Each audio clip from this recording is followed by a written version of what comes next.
আমাকে অনেকে বলে এই কথাগুলো বলার জন্যে কীর্তন স্টেজটা নয়, রাজনৈতিক মঞ্চটা দরকার। রাজনৈতিক মঞ্চ তৈরি করুন, সেখানে বলুন, কীর্তনে বলবেন না। জানেন দীনকৃষ্ণ ঠাকুর কীর্তনের আসরে আজকের এই কথাগুলো বলছে কেন? রাজনীতির মঞ্চে রাজনীতির কথা আলোচনা হওয়ার দরকার, সেখানে রাজনীতির কথা চর্চা না হয়ে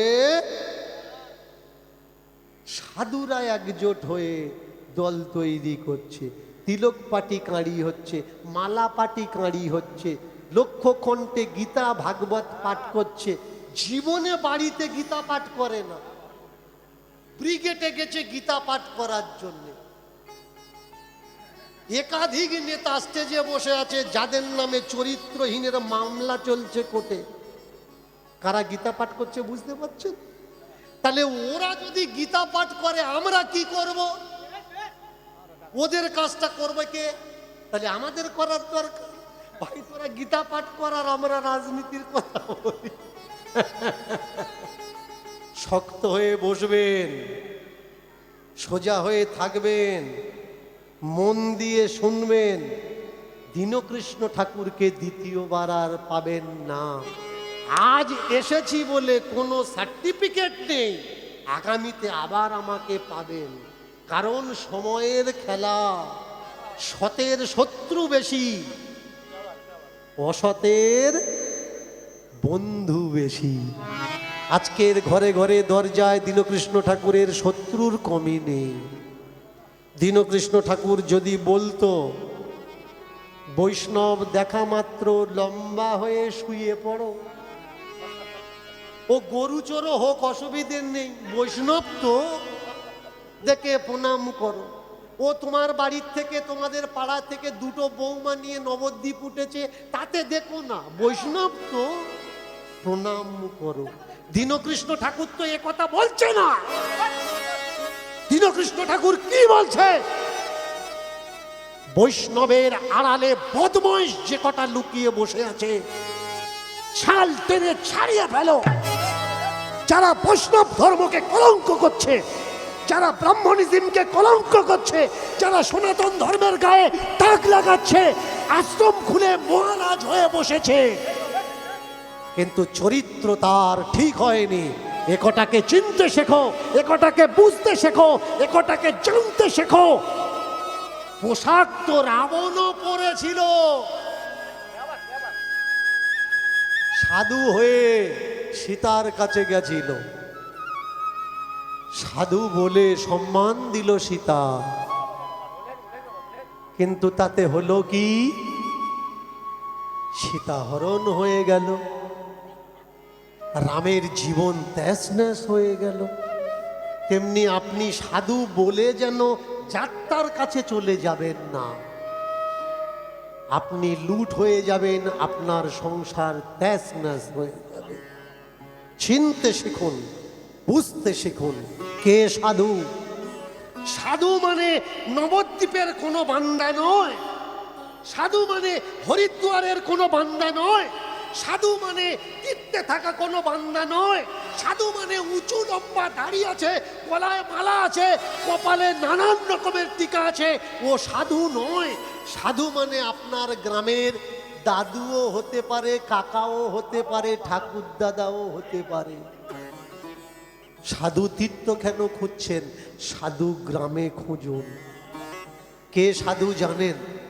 মায়েরা বলবো কে সাধু? বলবো? জোরে বলুন, মাথা নাড়লে হবে না, আওয়াজ দিতে হবে। কাঠ কাটতে যায় 8-10 জন মিলে, জঙ্গলে কাঠ কাটতে যায় একসঙ্গে, ভোরের বেলা করে যায়, দুপুর বেলা কাঠ কেটে এনে বাজারে বিক্রি করে। একজন বলছে ভাই কালকে যাওয়ার সময় আমার একটু ডাক দিস তো, তোদের সঙ্গে আমি যাব।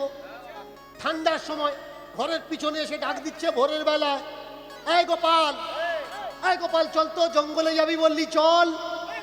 ও আর আসেনি।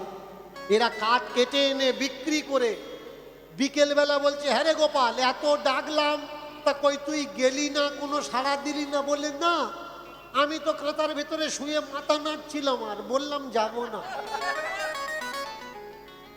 মাথা নাড়লে হবে না, মাথা নাড়ার সঙ্গে সঙ্গে আওয়াজটাও করতে হবে, তাহলে বুঝতে পারবো শুনতে চাচ্ছ কি চাচ্ছ না। কি বলবো কে সাধু? আওয়াজে দম থাকার দরকার, তবে আমার আওয়াজ বের করব, না হলে বেরোবে না। সাধুকে পরের দুঃখ দেখে যে ব্যক্তি চলে যায় না, দাঁড়িয়ে যায়।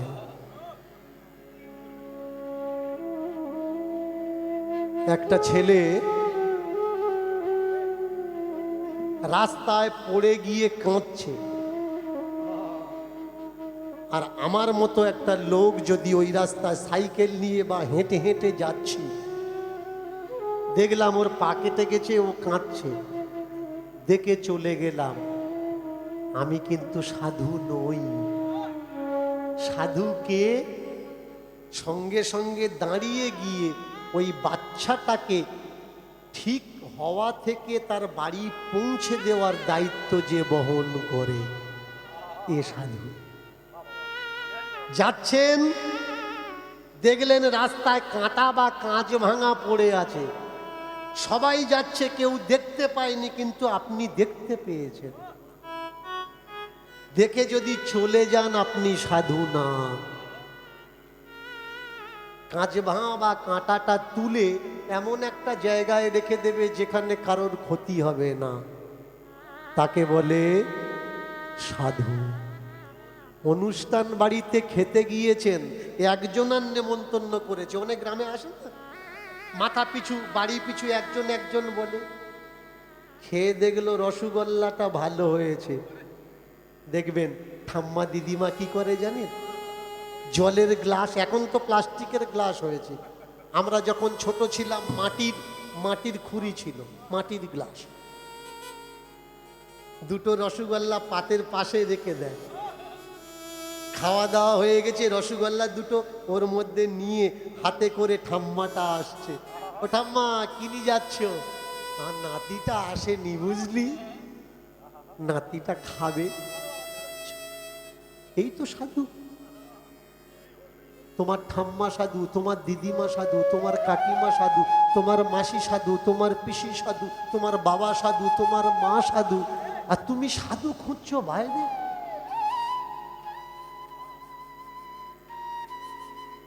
সাধারণে সাধু সেজেছে, পরেছে সাধুর বেশ। শয়তানে সাধু সেজেছে, পরেছে সাধুর বেশ। এদের জন্যে ধ্বংস হচ্ছে আমার সনাতনীদের দেশ। আমরা চিনতে পারছি না। ভালো হওয়ার জন্য সাদা কাপড় বা গেরুয়া কাপড় পরার দরকার নেই, লুঙ্গিও পরো, তাতে কোনো আপত্তি নেই, ব্যবহারটা ভালো হওয়ার দরকার। কপালে তিলক তুমি কেটেছো, আর ব্যবহারটা মানুষের বিষের মতো দিচ্ছ, সব জমা গিয়ে দেখবে লয় হয়ে গেছে, দাঁড়িয়ে কাঁদবে, ভগবান জীবনে কি এমন করলাম যে সব জমা সর্বনাশ হয়ে গেল।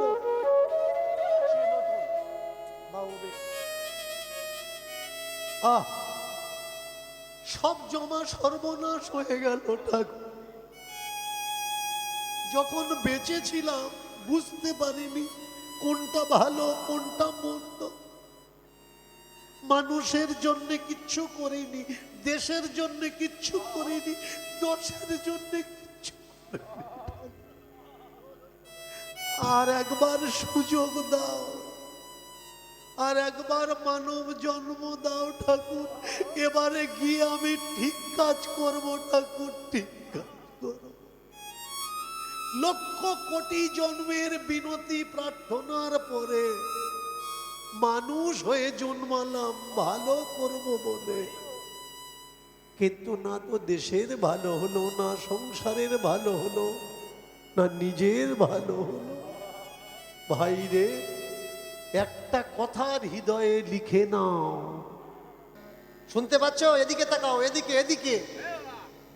যা খুশি করো করো,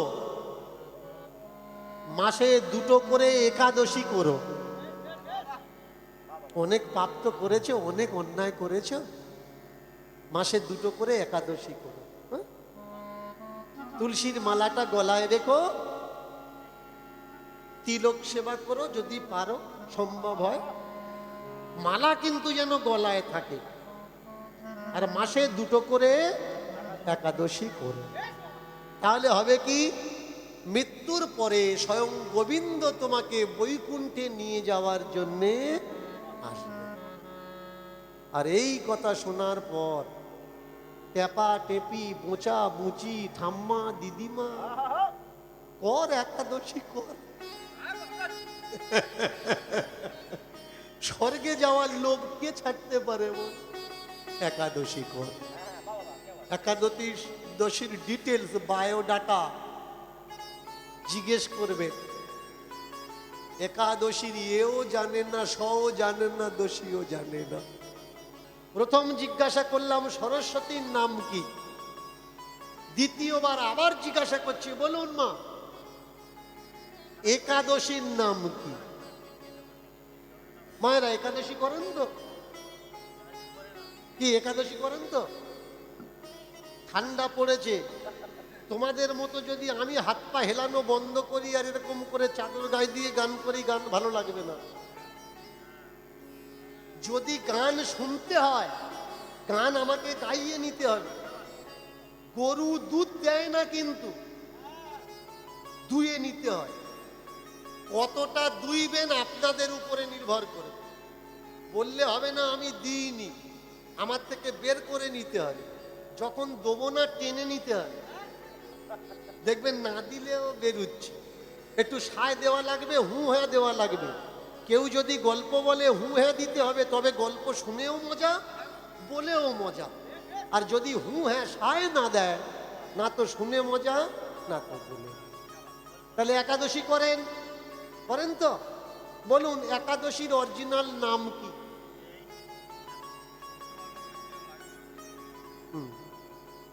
গান করে চলে যাব, কালকে দেখবেন লোক আমাকে গালাগালি করবে।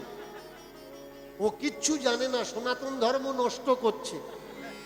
তা তুই যদি সনাতন ধর্ম রক্ষা করছিস, সনাতন ধর্মের বায়োডাটা জানিস যে কি এই সনাতন? সনাতনের বিশেষণ কি না জানে না। তাহলে নিন্দা কেন করছে? ও নিজেই জানে না, কেন আমাকে নিন্দা করছে? শুধু আর 5 জন করে তাইও আমাকে নিন্দা করছে। শুনে রাখুন, একাদশীর নাম হলো একাক্ষী। বলে দিচ্ছি, শুনে রাখুন, একাদশীর নাম হচ্ছে একাক্ষী।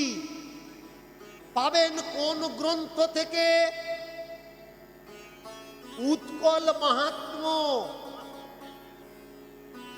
উৎকল মাহাত্ম্য গ্রন্থ থেকে পেয়ে যাবেন একাদশীর অরিজিনাল নাম কি, একাক্ষী। এর জন্ম কোথায় হয়েছে? হরিদ্বারের এক গুফায়। হরিদ্বারের এক গুফায় ভগবান বিষ্ণুর অবতারের ভ্রুকুটের মাঝখান ললাট কপাল থেকে জন্ম হয়েছে। ভগবান যাকে মারতে পারেনি, অচেতন হয়ে গেছেন নিদ্রিত অবস্থায়, কপাল থেকে জন্ম হয়েছে এই একাদশী। আর ভগবান যখন জেগেছেন, দেখলেন অসুর হত্যা হয়ে গেছে। অসুর হত্যার যে অপরাধ এই মেয়ের মাথায় পড়ে। অপরাধ মিন্স দোষ। তিনি একাই দোষী, তাই তিনি একাদশী, কিন্তু নাম কি? একাক্ষী। প্রত্যেকটা তীর্থে একাদশী দাঁড়িয়ে আছে, প্রত্যেকটা তীর্থে একাদশী দাঁড়িয়ে আছে। কিন্তু চলে যাবেন উড়িষ্যায় জগন্নাথ মন্দিরে, জগন্নাথ মন্দিরের পিছনে দরজায় একাদশীকে উল্টো ভাই ঝুলিয়ে রাখা হয়েছে, যে এখানে একাদশী চলবে না। এখানে আসলে ভাত খাওয়াই লাগবে, জগন্নাথের অন্নভোগ। কুকুর খাচ্ছিলেন ভাত, সেই কুকুরের সঙ্গে তালে তাল মিলিয়ে ব্রহ্মা তিনি খেয়েছেন, অন্ন পেয়েছেন একাদশীর দিন। ভাবতে পারেন। আর একাদশী করবে কারা? যার শরীরে চর্বি জমে গেছে, মেদ জমে গেছে, ব্লাডে ব্যাড কোলেস্ট্রল চলে এসছে, তারা অনাহারে থাকবে। কিন্তু যার গায়ে মাংস নেই, হাড় বেরিয়ে গেছে, কঙ্কাল নাম্বার 1 হয়ে গেছে, ও না খায় থাকছে কেন? আমরা বুঝি না কার কোনটা করার দরকার, কার কোনটা করার দরকার না। হিস্ট্রি স্টুডেন্ট সে যদি কেমিস্ট্রি বায়োলজির ক্লাসে ঢোকে, বুঝবে মাথায় কিছু ঢুকবে? ঢুকবে না। এর জন্য যার যেটা সেটার লাইনে তার থাকতে হবে। মহাপ্রভু এসেছেন, গৌরহরি এসেছেন, নিতাই এসেছেন, প্লাবন এনে দিয়েছেন নদিয়া নবদ্বীপে।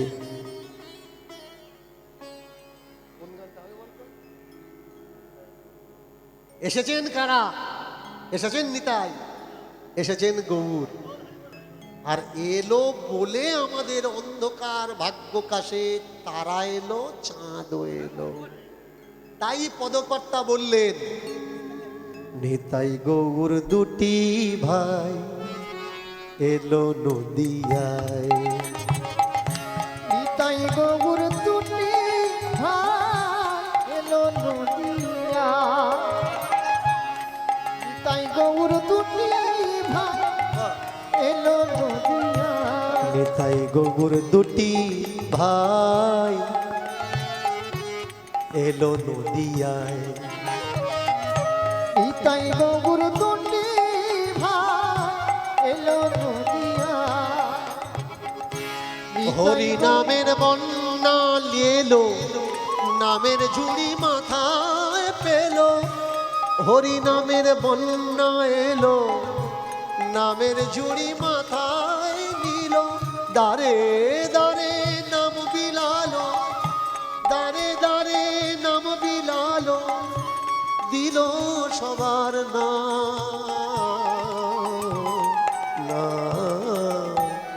তাই গৌর দুটি ভাই এলো নদিয়ায়। নিতাই গৌর দুটি ভাই এলো নদিয়ায়। নিতাই গৌর দুটি ভাই এলো নদিয়ায়। পথে পথে ঘুরে ঘুরে হরি নামের সুরে সুরে। পথে পথে ঘুরে ঘুরে হরি নামের সুরে সুরে। পথে পথে ঘুরে ঘুরে, পথে পথে ঘুরে ঘুরে হরি নামের সুরে সুরে। পথে পথে ঘুরে ঘুরে হরি নামের সুরে সুরে। মাতালো নবদ্বীপ।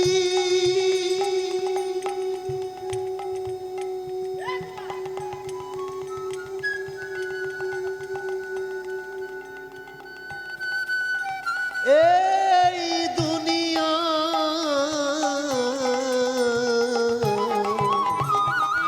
নিতাই গৌর দুটি ভাই এলো নদিয়ায়।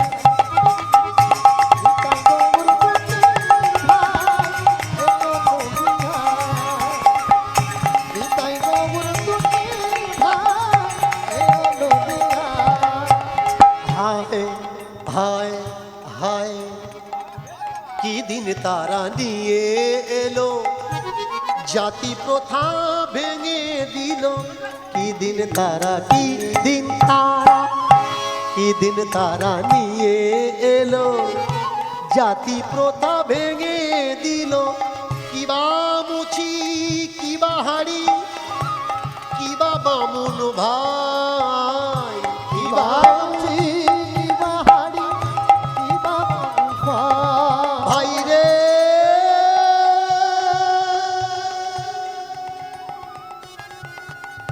ও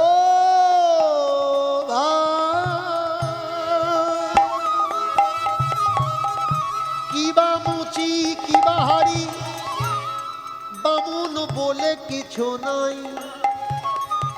এক ঘাটেতে স্নান করে, এক গ্লাসেতে জল পান করে, তারা শোয়ে জড়াজড়ি করে একই বিছানা। নিতাই আর গৌর কে মা? দুটো ভাই, তাই তো? কিন্তু বাস্তব সত্য কি এরা ভাই ভাই নয়। নিতাই নিজ জাত আর গোরা বামুনের ছেলে। যেখানে বামুন যে রাস্তা দিয়ে চললে নিচ এলে ধুলো ঝাঁট দিয়ে দেওয়া লাগতো, বামুন পাড়ায় নিজ জাত যাওয়ার অধিকার ছিল না। মন্দিরের সামনে থেকে নিজ জাত গেলে তাকে দণ্ড সাজা দেওয়া হতো। সেই সময়কালে নিতাই আর গৌর এক বিছানায় শুচ্ছে, এক থালাতে খাচ্ছে, এক গ্লাসে জল পান করছে। কেন? নিতাই বলতে চাইলে সমাজের সব থেকে সর্বনাশ হচ্ছে জাতি প্রথা। সর্বনাশ, এর মতো সর্বনাশ কিন্তু আর নেই। তৎকালীন সময়ে গদিতে শাসন করছিল কারা? মুসলমান। হুসেন শাহ।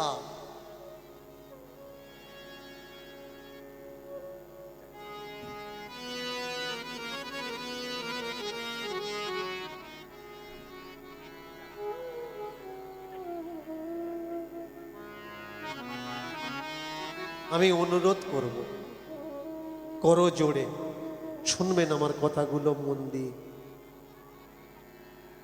অনেক ঝড়, অনেক কাঁটার রাস্তা মাড়িয়ে আমি আপনাদের জন্য পথ তৈরি করছি, যাতে সহজ সরল পথে আপনারা চলতে পারেন।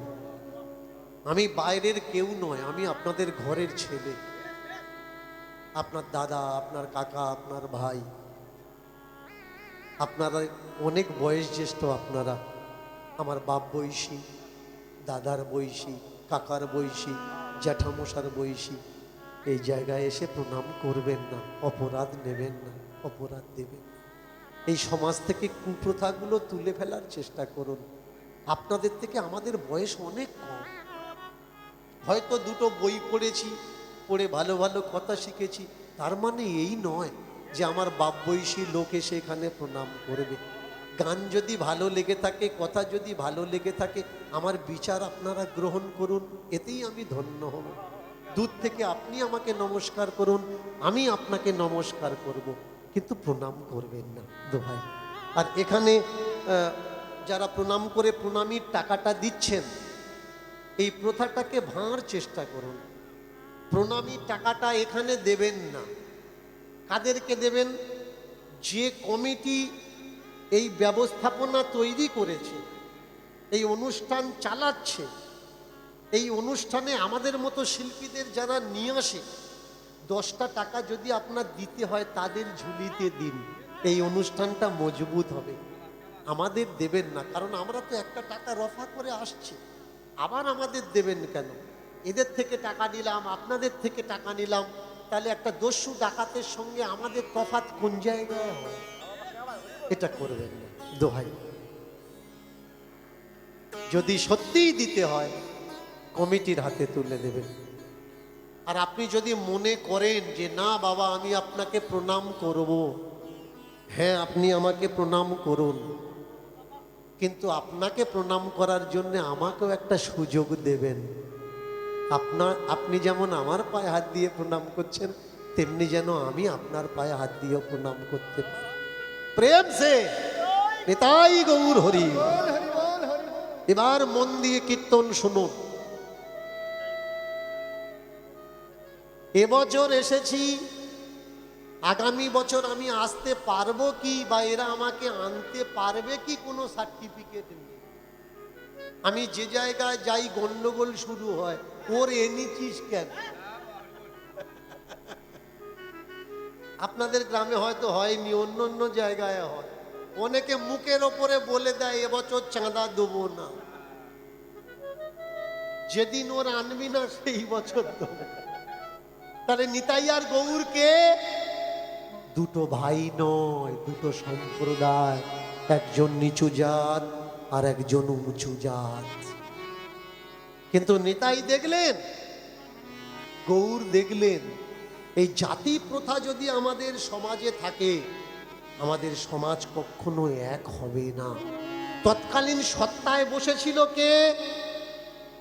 ইসলাম ধর্ম রাজ করছিল ভারতবর্ষের বুকে।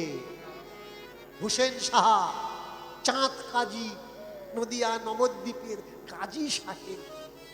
ভেবে দেখুন এই সব কথাগুলো আর চিন্তা করুন। একদিকে রাজ সত্তা আর একদিকে ধর্মগুরু। রাজ সত্তা যদি সঠিক পরিচালিত হয় তাহলে দেশে কখনো অশান্তি হতে পারে না। আর এই রাজ সত্তাকে সঠিকভাবে পরিচালনা করবে কে? ধর্মগুরু, যাকে রাজগুরু বলা হয়। বুঝে দেখুন, আপনি আর আমি মারপিট করছি ভারতবর্ষে দাঁড়িয়ে, অপু দাসকে জ্বালানো হলো কেন? অবশ্যই প্রতিবাদ হওয়ার দরকার। চরমতম নিন্দা, ঘৃণার বার্তা এটা। কাউকে কখনো হত্যা করা উচিত না, সে যত অপরাধী করুক। তার জন্য কনস্টিটিউশন আছে, দেশের আইন আছে, ব্যবস্থাপনা আছে।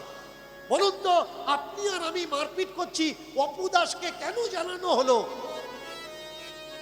সেই সময় ভারতবর্ষের সত্তায় বসে থাকা রাজনৈতিক শক্তি বাংলাদেশের সঙ্গে চুক্তা করছে, 50 টাকায় ডিজেল বিক্রি করছে। ভাবতে পারে,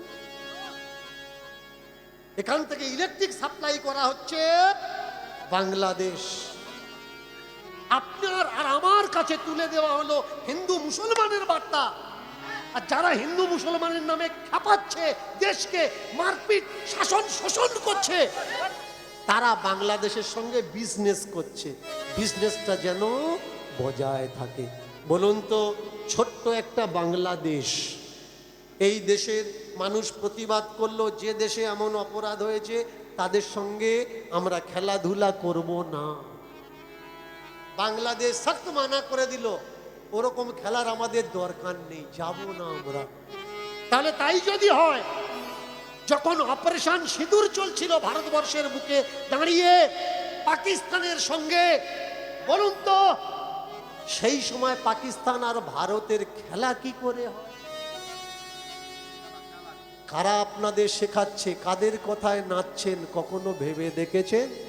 মন্দির আর মসজিদ করে কাশীর করিডোর তৈরি করতে গিয়ে হাজারেরও বেশি পুরানো মন্দির, 2000 বছরের পুরানো মন্দির ভেঙে গুড়িয়ে দেওয়া হলো।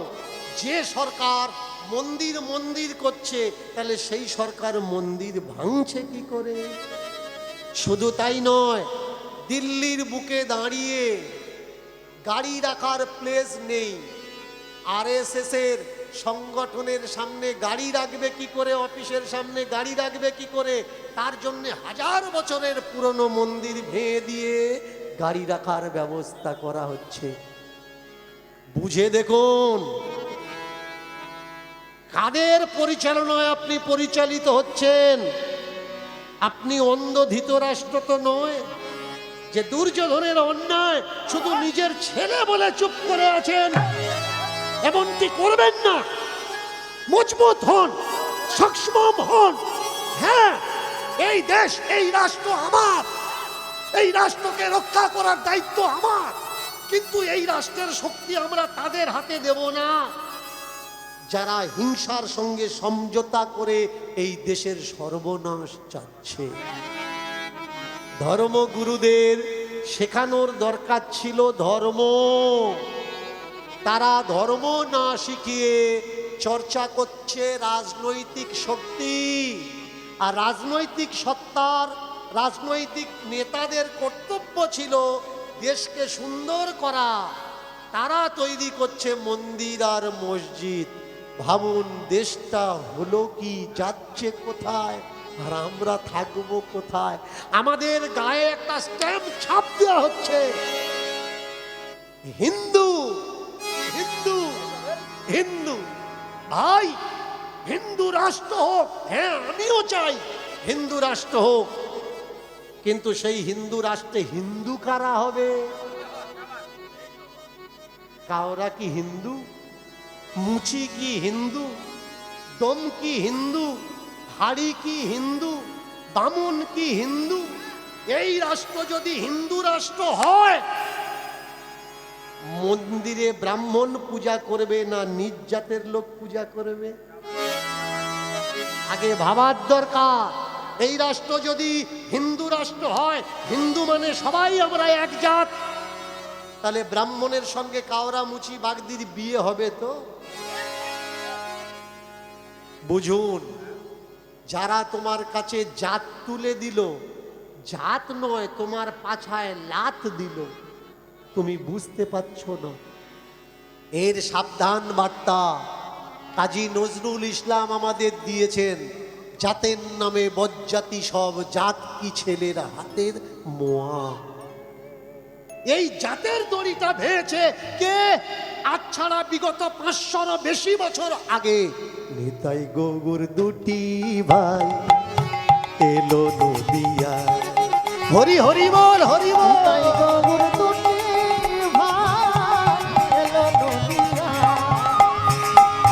নিতাই গৌর দুটি ভাই এলো নদিয়া।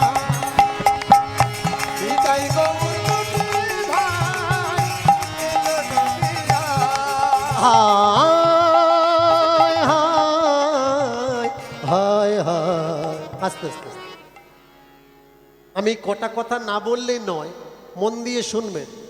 যে সকল তথ্য যুক্তি আমি আপনাদের কাছে রিপ্রেজেন্ট করছি, প্রেজেন্ট নয় কিন্তু রিপ্রেজেন্ট, এ আগে প্রেজেন্ট করেছে কারা? টিভি চ্যানেল, নিউজওয়ালারা, রিপোর্টাররা। ভারতের কনস্টিটিউশনের নিয়মের লঙ্ঘন হচ্ছে তাই তারা বলেছে। তাদের কথাগুলো আমি হরিনামের মাধ্যমে তুলে ধরছি। এগুলো আমার কথা বা আমার উক্তি নয়।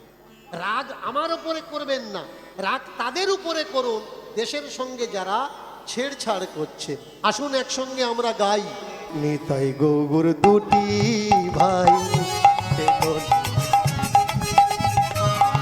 নিতাই গৌর দুটি ভাই এলো উলুধ্বনি মার, উলুধ্বনি। নিতাই গৌর দুটি ভাই হরিধ্বনি, হরিধ্বনি। নিতাই গৌর দুটি ভাই এলো নদিয়া। চাঁদের হাটে চাঁদের মেলায়, চাঁদের হাটে চাঁদের মেলায়, ভাগ্য কাশে হায় হায় হায় হায়। নিতাই গৌর দুটি ভাই এলো নদিয়া। নিতাই গৌর দুটি ভাই এলো নদিয়া। নিতাই গৌর দুটি ভাই এলো নদিয়া। নিতাই গৌর দুটি ভাই এলো নদিয়া। তোরা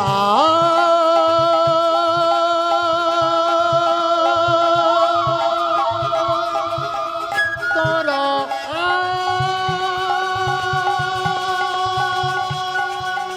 তোরা আয় নদিয়া, এই নদিয়ায়, এই নদী আয় প্রেম সে। মায়েরা উলুধ্বনি দেওয়া যাবে তো? বাহ। আজকের যে সকল তথ্য নেপথ্য আমরা জানবো, মানবো, চলবো, সেই রাস্তা দিয়ে একটা পালার মাধ্যমে আমরা যাব, একটা লীলার মাধ্যমে আমরা শুনবো, তাহলে এই কথা আস্বাদন করতে আমাদের আরো ভালো লাগবে। মায়েরা, মরার পরে মানুষ কোথায় যায়? মরার পরে যায় কোথায়? যখন বেঁচে থাকে জিজ্ঞাসা করে, কাকিমা কোথায় যাচ্ছ?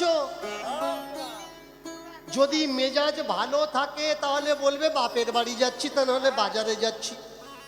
আর যদি ঝগড়া করে যায়, মেজাজটা খিটমিটে আছে, তাহলে কি বলবে? কোথায় আর যাবো, যেদিকে দু চোখ যায় সেদিকে যাচ্ছি। বেঁচে থাকতে কি বলে, যেদিকে দু চোখ যায় সেদিকে যাচ্ছি, কিন্তু মরার পরে হবে না, যেদিকে দু চোখ যায় বললে হবে না। কোমরে দড়ি, গলায় দড়ি দিয়ে টেনে নিয়ে যাবে যমদূত। যাবে কোথায়? জমালয়, যেখানে সবকিছু ডকুমেন্টস জমালয়, জমা নেয়, যেখানে সবকিছু কর্ম জমা নেয়। বাহ বাহ বাহ, এই তো বাহ, তার নাম হলো জমালয়। জমা করো, কর্ম জমা করো, বিচার জমা করো, বুদ্ধি জমা করো, তাহলে জমা থাকবে। এমন কিছু করো না যে জমাগারে গিয়ে দেখছো সব জমা লয় হয়ে গেছে। জমা লয় করো না, জমা লয় করো, জমা দাও। জানলাম কোত্থেকে? ধর্মীয় গ্রন্থের দৃষ্টি অনুসারে। ভালো কর্ম করলে যাবেন স্বর্গে, আর খারাপ কর্ম করলে যাবেন কোথায়? নরকে। কিন্তু দীনকৃষ্ণ ঠাকুর বলে, দ্য পলিসি অফ ডেথ,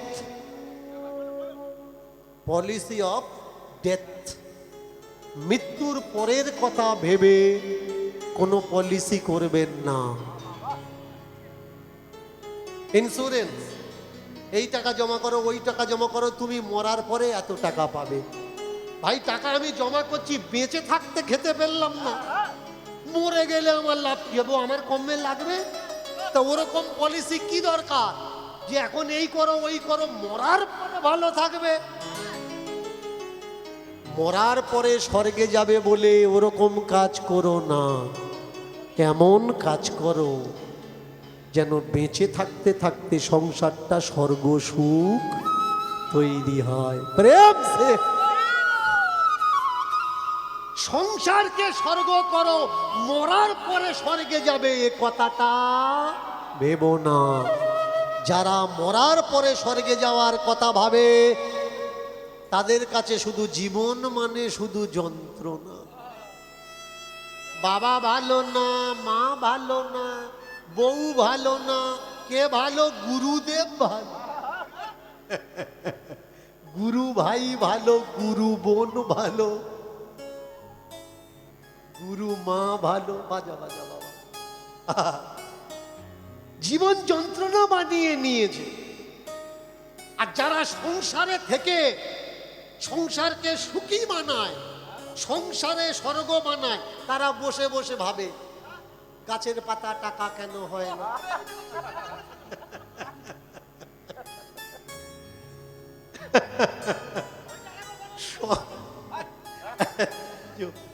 মায়েরা ঠান্ডার সময় একটু হাসি মজাক করব, হাসি মজাক গুলো বাদ দিয়ে নেবে। যেগুলো দরকার ওইগুলো নেবে, ভালোগুলো নেবে, বাজেগুলো বাদ দেবে। আবার কাঁঠালের আটাটা নেবে না, ভুঁড়ি খোলা বাদ দিয়ে ইঁচড়টা নেবে, তাহলে গরজম হবে না। অনেকে কীর্তন শুনতে আসে, কীর্তন শুনতে আসে, নিতে আসে, মানে কীর্তনের সুটুকু নিতে আসে, কিন্তু যাওয়ার সময় নেয় না।